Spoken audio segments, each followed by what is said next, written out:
Just another recording for the juniors. I have noticed that even though you've done well in adding files, like castle level files and dungeon level files, not all, when you've got carried away with static meshing and all the barrels and all the extra added assets, they are not within those files, which makes it real difficult, like I mentioned in a previous video, to just go through it. And I've got to now delete everything just so I can select all for one tiny part of the map and port it across.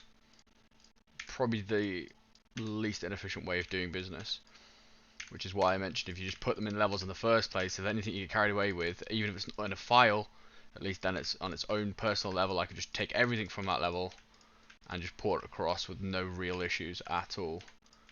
So it's something worth noting about. So now what I've done is, as a quick fix, I've basically grabbed, and I have mentioned this to Johnny, he's going to have to build 3 separate maps. He might not have to if I do this properly for him in the build that we will submit on for Wednesday.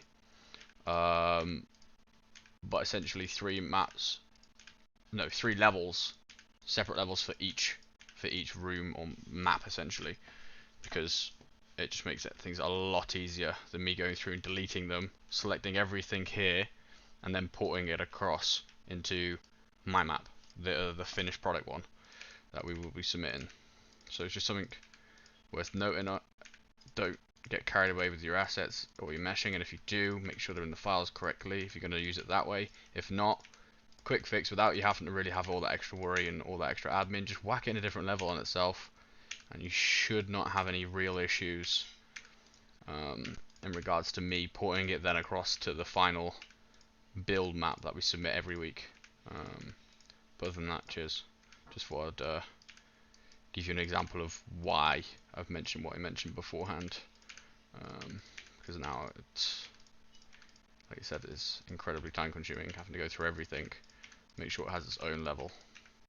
So I can just whack it, select everything within that scene and just whack it in the finished build. Cheers now.